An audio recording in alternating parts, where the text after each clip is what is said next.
joining to talk a little bit about Dnox and Beckers' new masterclass that's coming out soon this month. And we just wanted to have a little chat about everything related, music related, and whatnot.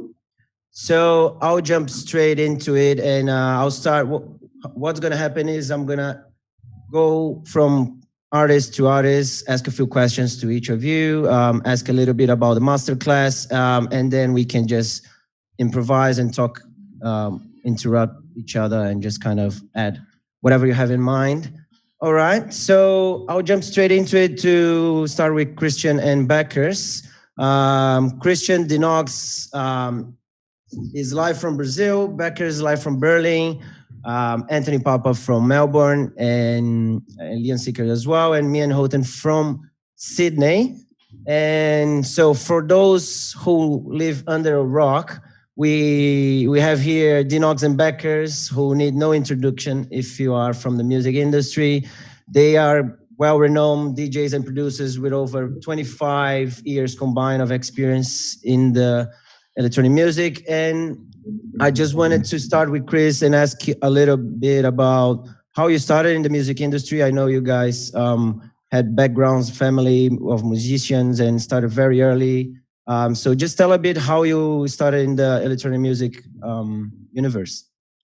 Yeah, well, the electronic music for me was actually my first contact when I used to go out as a teenager in the early 90s in my city, hometown Düsseldorf in Germany. And yeah, well, you know, you go out as a teenager, and for me it was just that new thing that happened back then, that sound. I didn't have any chance to listen to any other music before. Well, at home, yes, and in the radio, but I mean, going out-wise, it was that they took me to a nightclub, and it was electronic music, techno right away, and I was like fascinated, talking about the year 91, 92-ish. Yes. But I was already a bit of a home bedroom DJ, recording music from the radio on cassette, and then later on was just a logical consequence, buying records, vinyls with techno music. Yeah. Really nice. So I know you guys started with the duo in a little bit of a turbulent moment that Frankie was thinking about giving up, and then you came in to him and started to push him, and you guys started a project with the duo.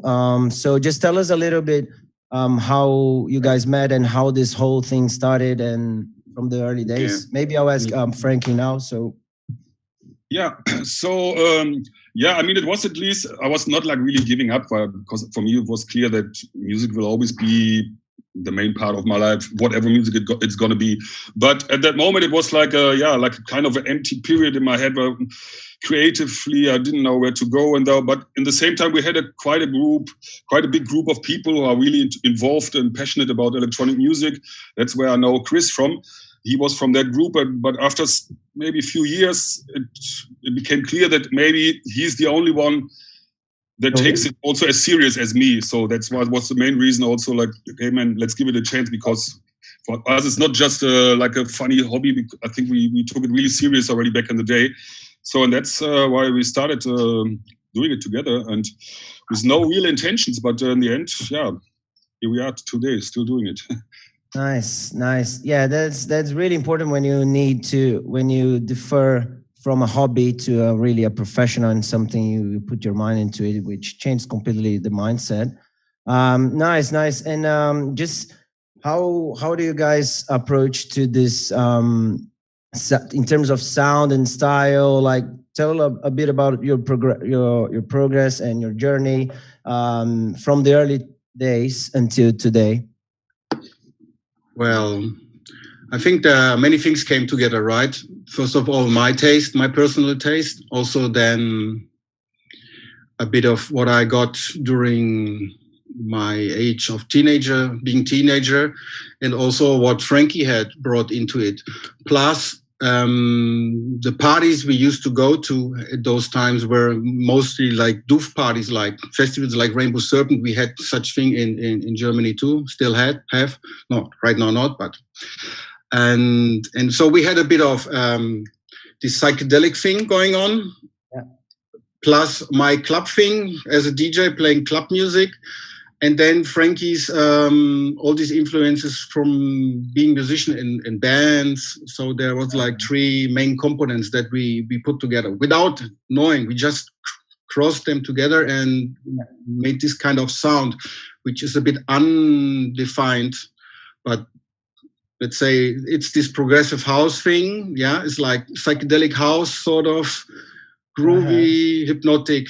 A bit like but this, it was never on purpose, no? It was never intentional. We just met and we did what we felt like. It was never like, hey, let's try to get in this direction or something. We never think till today we did this actually. It was just what happens. At the moment it happens. Yeah, and it keeps changing all the time, I imagine, because everything keeps changing as well. Yeah, really cool. And one thing I wanted to ask is, what would you say that it was crucial in the beginning that brought you to the position you guys are today? So like something that clicked in, or a mindset, or something you guys started doing that was crucial to bring you guys to the position you guys are today, which are such an inspiration for the scene. I think there's always a little bit, of course, of luck involved. And I think, if I remember right, it was that time when we met and when we started to get successful. It was actually, I think, when Chris had some key successful gigs in Brazil, actually, that suddenly everybody was talking about him. And at the same time, my hit Switch came out that was getting famous all over the world. And so that were actually two separate events that both made us famous also at the same time. And I think that was the starting point. But yeah, Chris usually knows a little bit better about all the historical events. Very cool. Yeah. You want to add anything, Chris? No, just to complete. Yeah, it was the year 2004 when we started to make music together, and we were giving it a try, a remix for Abbey Road. It was. So then we released it on my label Sprout, and then people start to dig the tracks, and then we made another one, and then it was already Jetlag Slave, which became the most sold track in Beatport in the year 2007. And then there was Switch, Frankie just said. Then there was another track, 7 Hours. So we had like a lucky phase in around between 2004, 5, 6, 7 to 9 maybe, where we conquered the top 10 in Beatport, progressive house, yes. And then yeah, actually you guys were probably one of the first ones I heard about on the electronic universe, because I had a lot of friends from Brazil who used to listen D-Nox and Beckers, D-Nox and Beckers, you know. Like, now I'm talking to you guys, with your pleasure.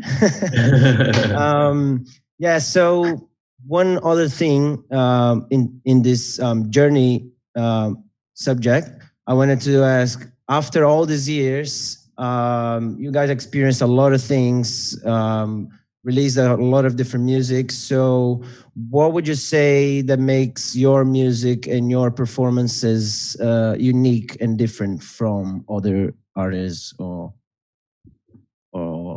I don't know, you know? Frankie, say something. Yeah, that's a difficult question. I mean, I can say that what it actually makes different, it's hard to say, as I said, because I don't think it's much about it. But I think one thing is that what I still try to do till today, like even it's now, I don't know, 15, 20 years in the business, never really take it easy, you know? Like for each gig, I try to prepare a couple of hours, and never like, I have my tracks from last weekend, and so I just go. Like every moment, every weekend, every gig, and of course every track we produce, it's going to be always like 200% effort, you know, never like just getting lazy because everything is running by itself. I think that's very dangerous. 100%. Yeah, good one. And in terms of Australia, because we probably have a lot of viewers from Australia now, what would you be the experience and some highlights you guys have in here, like playing at festivals and so on? Yeah, Australia is a bit similar like Brazil. We had a lucky booking there in 2004 at Rainbow Serpent, thanks to the Rainbow Serpent people. And then, well, it was the right moment, playing the right set, the closing set on the main stage. First time that this kind of people probably heard this kind of sound in an environment like this, on a psychedelic event, you know. Yeah. There was a guy that started to play 125 slower BPM than what they used to hear. And it opened up a whole new thing for them, I guess. And then they started to book me again and again. And well, today is a whole different thing. Of course, things have opened much more. But if you have to try to remember, in 2004, there was the outdoor festivals were basically 100% psychedelic trance. Yeah. And there was no drum and bass happening. There was maybe a chill out floor, yeah, which is also kind of psychedelic. But club music had no space there. And we kind of were the guys that brought this sound, yeah, groovy, hypnotic, psychedelic house, let's say, to these people. And this is what it made. Yeah. I also have to add that I really, especially the Rainbow Serpent Festival, I think till today it's still probably my favorite festival, and I really feel very sorry for the guys that they got actually fucked 2 times this year. You know, first with the bushfires, and then the pandemic came around. So I mean, really, really sad for the guys. Yeah, lots of downsides happened this year, but we are gonna be resilient and come back as soon as it's all over. Hopefully. All right, and just to finish a little bit the section, and then I'll jump to the other guys. I wanted to ask more about the masterclass. So how did you guys came up with this idea, which is it's perfect timing, I reckon, since everyone is more like locked down and trying to learn new things and trying to produce more. So how did you come about with the idea of it? Well, I got asked by some guys from Brazil, a company which is running this kind of business. They approached me and they said, well, Chris, you have to do this, you have to do this, even before the pandemic, you know? But for me, it was like this huge project mountain that I was never able to climb up and, you know, get a camera team, a production team, sit in the studio, make a script, make a tutorial. You know? And then the pandemic started, and then we understood after a couple of weeks, it's a serious thing. Events won't come back. And Frankie was in the point saying that, well, looks like I have to go back to what I actually studied as a profession. He's a teacher, actually. Oh, cool. And I said, no, before you go to teach kids in school, let's go and teach people from what we really know. Making music, showing them what we know, our skills, our experiences, and share them with those people that know about us and those people that we reach, you know. And then in June, I flew to Germany, and then we actually decided pretty quick, right?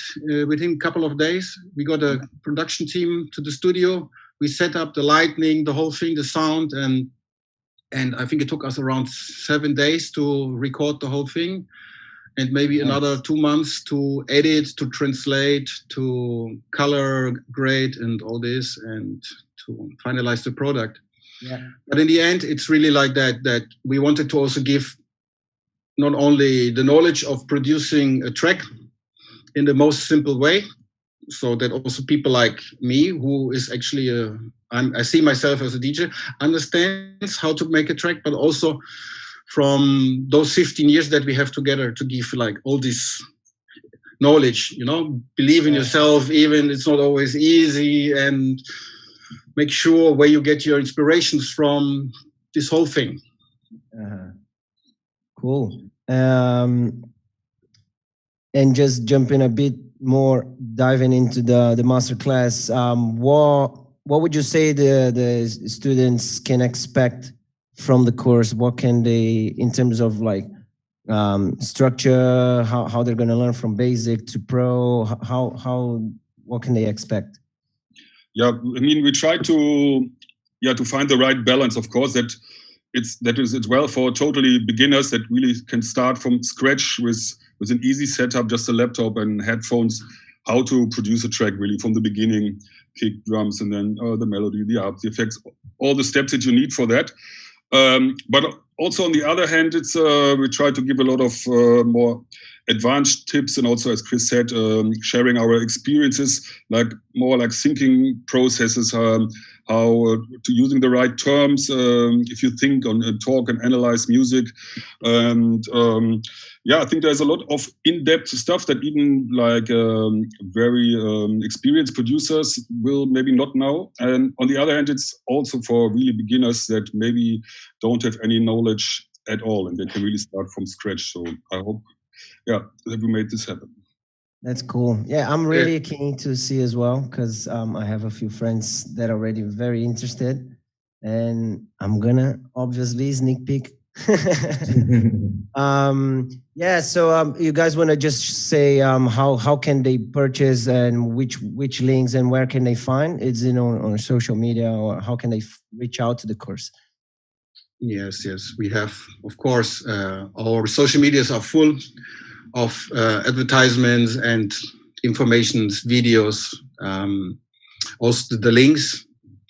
That shouldn't be a problem to find. And the day of sale will be September 14th to 16th.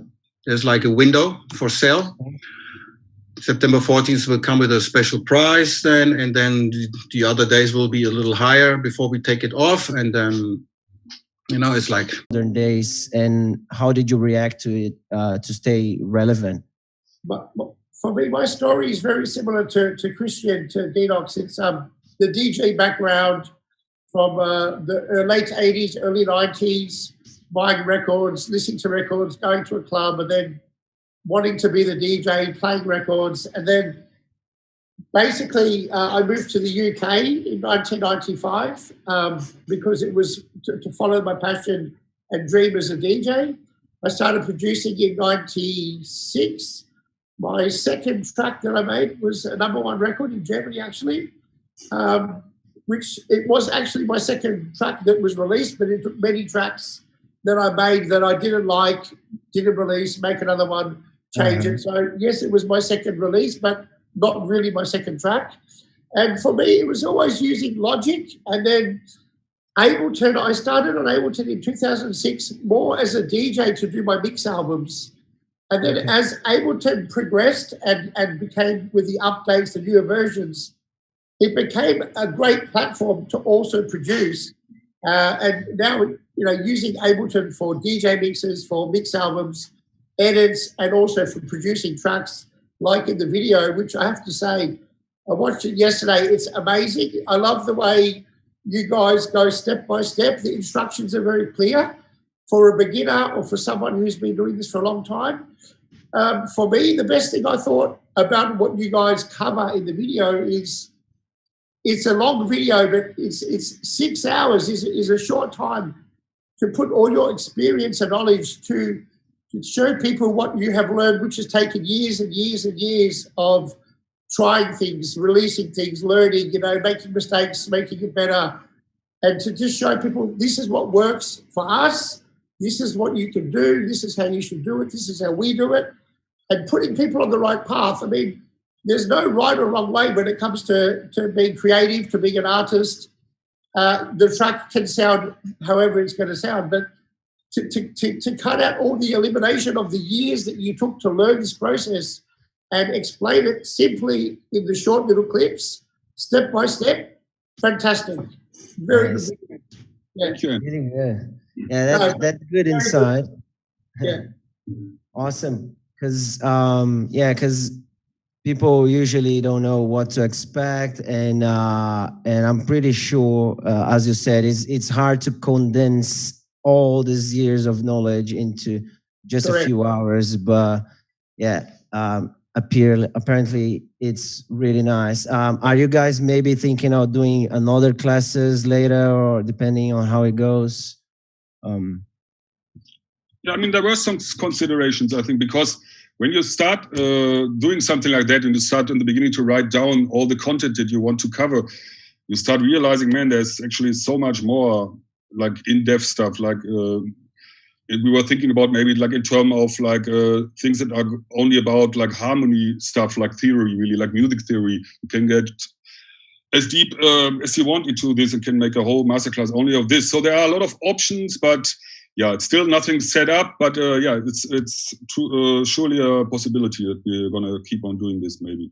Nice, nice.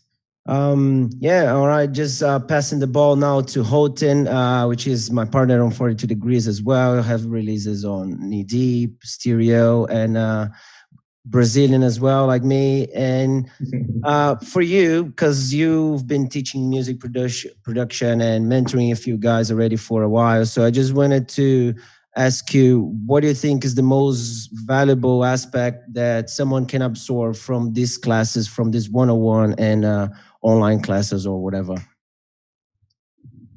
Hello guys, good night. It's the first time I talk here, so yeah, first of all, it's a pleasure to be here with you. I think the crucial thing is to always keep learning, you know, because, you know, when you just, the music subject, you always have something to learn. Now, so if you can afford to have a course, you know, from experienced people, just go for it and do it, because it's the best way, especially now in this pandemic, you know, because we can do online stuff.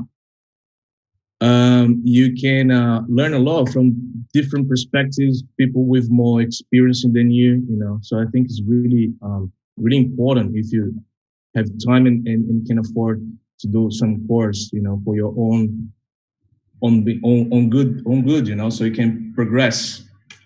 I think it's really important because, like, for me, my own experience, I just didn't have money to learn, so I had to go on unis and grab the subjects and the books and study, like mixing down. I was literally hustling to grab the information because I just couldn't afford. Even in Australia, you know, because, you know, it's kind of hard for us that comes from a different place. But then eventually you learn, but that's the key. Always have in your mind that you need to learn. And then Never ready. Yeah, exactly. And then you progress. Also, it's good for the ego. You don't have the ego, no, oh, I know everything. Because there's always someone that knows more than you. Always there's. 100%. Yeah. So, and just regarding more of your production process, because you have a debut album, your first one, full-length album coming up. So just tell us a bit how you approach in the software. How do you approach to your productions? I like to work with workflows. I know it's not a rule. Everyone works differently. For me, it works very well because I had this problem in the beginning that I couldn't finish a track because I always was always trying to be the perfect track. So I couldn't get things out. So now I have this kind of workflow inside of my head. So I start with a key. So I think more about the scale first, and then I start the project. Like developing more my stuff, my music. I started thinking more related to record labels, where my music fits in, and also trying on gigs. So that's the kind of workflow I try to implement on the music I create. Doing EP is different than album. That's my first album that I'm just, you know, diving into. An album, I think I'm just like giving an approach of a story. So I'm just trying to create like a whole set in the album from intro to outro. It's a different approach.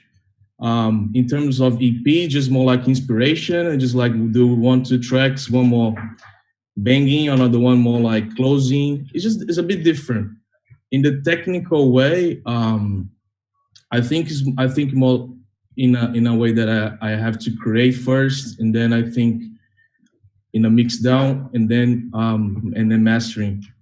But it's so much that we can talk about it because we can stay here for 3 hours just talking about the workflows we have, you know.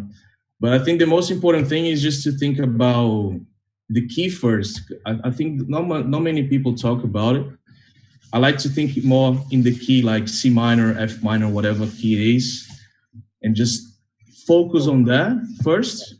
And then I start developing my inspiration about the track, because you can make any key, like from any genre, and then you can get lost. So I found this way to don't get lost. So I choose the key first, and then I start getting inspired and I finish the track quicker.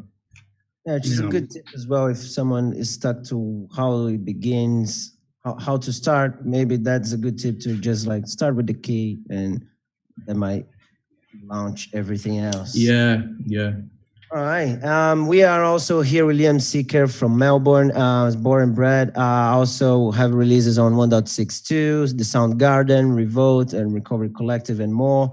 It's also played at several festivals here around Australia, and recently live streamed for the Soundgardens on Beatport homepage, which was sick. And so, yeah, just tell us a little bit your experience of this with this being on Beatport home live playing, and also your how do you start in your career? Yeah, well, how's everyone going, by the way? Good. I started out at a very young age playing guitar, playing clarinet at school. This is like an extra credit. I had an interest in heavy metal as a teenager because my brothers listened to it. And then I naturally followed them into the festival scene. You know, my brothers are 5 and 7 years older than me. So I naturally just, you know, they started listening to psytrance, I started listening to psytrance. They started listening to techno, I started listening to techno. So I started getting into it at a young age. Went to my first festival and got hooked. That was 2013, Rainbow Serpent is my first festival. And I'm a bit of a youngin', so I am a bit younger than some of you guys, I think. So my first experiences were a bit later in life. Yeah.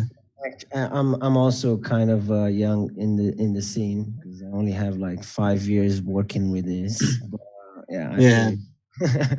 And just tell us a bit, how was to be live streaming with the Soundgarden from Nick Warren and a bunch of other guys. Yeah, it was amazing. It was probably it's funny. It was probably the biggest gig I've played to date, and it was a big achievement. And I met Nick in New Caledonia when I went over there to support him for a gig, and it started a bit of a relationship. You know, I sent him a couple of tracks here and there, and we chatted. And yeah, he's given me some good advice and he's supported me, so I really appreciate it. And just like Anthony Papa, he's another one that's been very supportive of me recently. So yeah, it's and just ended up here, streaming for Beatport and doing the live stream with Wilma, which I thought was just a good way to express myself for the Soundgarden.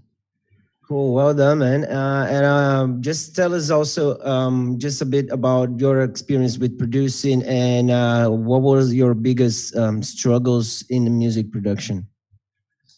I started out in production about 7 years ago. I started with a friend of mine, and we started a alias called the Movricks, and so we did that for a year or two, and that was very.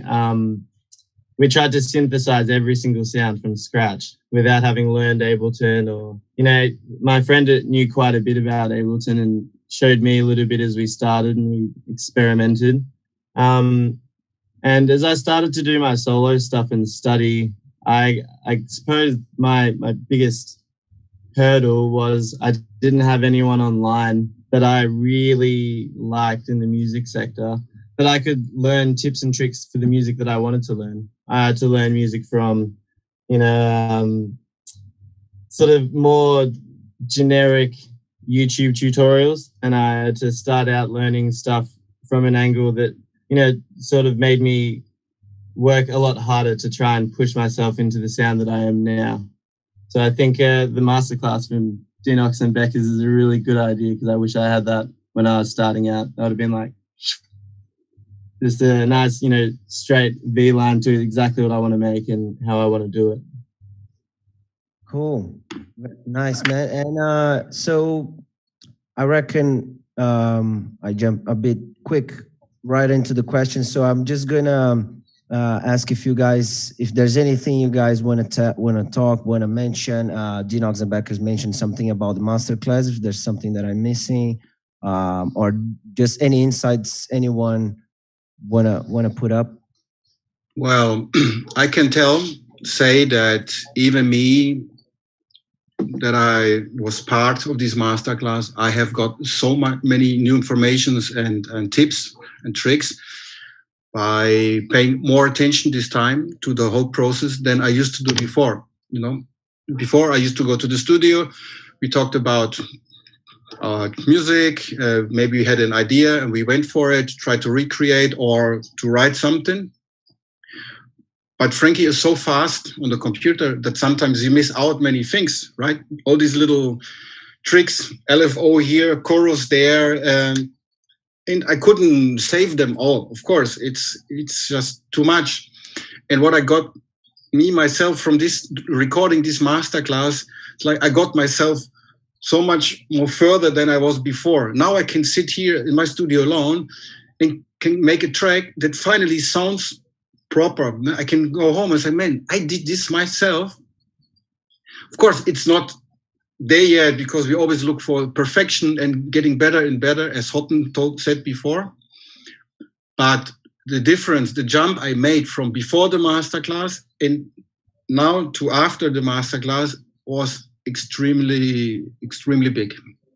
That's a fun fact, because you never know, like you just decided this to do out of nowhere, and it's something that really helped you you were supposed to teach people and you actually learned a lot more, which is pretty cool, and it shows that the masterclass is actually good, because if even the teachers are learning.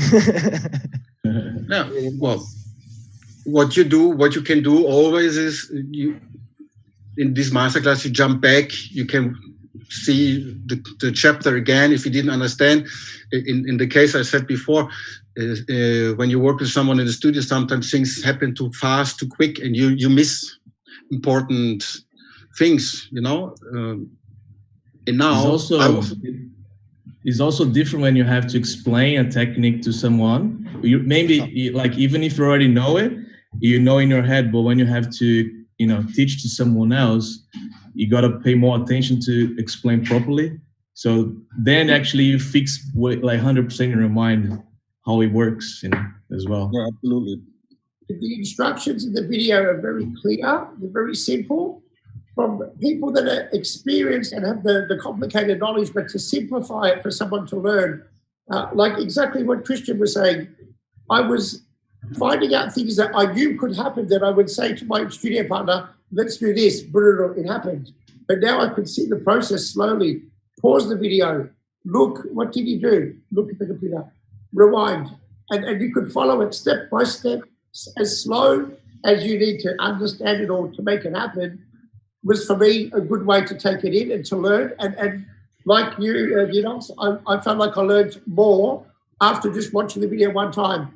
And of course, you can go back to the chapters and look again, and it's really good, really good. Very valuable information. And yeah. Sorry, go ahead. Well, I was going to say that Frankie, as he is a teacher, you can then also understand the way he teaches and shows, and there's a lot of knowledge to come. And we really try to make it in a way, as Anthony said, simple for everyone to understand. So we recorded the video in English. We gave it an English subtitle because sometimes our German English is not the best. And then we also decided to translate into Spanish and Portuguese, and later also into German. So we hope to give it to as many people as possible. And even for people in Brazil or in Argentina or in Mexico, so they don't need to be afraid they won't understand, because it's going to be all in their mother language. Yeah. Really nice. Cool. And I reckon, just to wrap it up, towards the final closing moments, is more of a personal question. What would you say, if someone is not a producer, is just a DJ, how important it is the knowledge of music producing into DJing? To anyone, I don't know, whoever wants to answer that. I think some good advice is, when you're going to go to work in the studio with a studio producer, or you're going to try to do something yourself, one of the topics that the guys talk about in the video, which is very important, is inspiration. And to have an idea even before you start, because you go in, there's a lot of sounds, there's a lot of plugins, there's a lot of effects. you can get lost in the world of the computer, the program. But if you have an idea first and something in your head that you're trying to create, a vision, then it's easier to find that with the sounds you're looking for than to go in and just, get lost in a cycle. And I like how the guys keep it simple, because it's very easy to keep adding stuff in tracks that you don't need because you think it needs more, and then it becomes messy, and then you get confused. And, this is things that you learn from years of experience. And, these days we have the technology. Every kid has a laptop, social media. But to have that 20 years experience from making music in a simplified instructional video, really, guys, fantastic. Yeah. But, inspiration, and have the idea before you start the track, because it's going to save you a lot of time. And to answer your question, when I started as a DJ, I never thought that I was becoming a producer. But then pretty soon after, people started to tell me, Chris, you want to get out of your city, be a resident in just one club, you need to produce music. And it took me so long to really understand how important it is. I bought my first gear in '95. I remember burying my mixer in the sampler and stuff. But then it was there, but I never got into it. And it took me actually until now to really make clear. Of course, I started to produce music with someone, with Frankie, but it was not myself. But it's really essential if you want to be a DJ that plays around and maybe also in other countries, without productions, without your record label, without so many things these days. Yeah, but production belongs to it.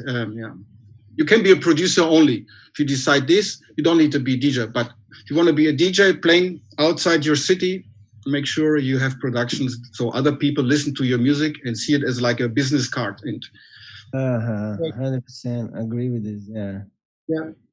And it's also like important to add because you mentioned like Anthony's 30 years experience. You guys is pretty much the same thing.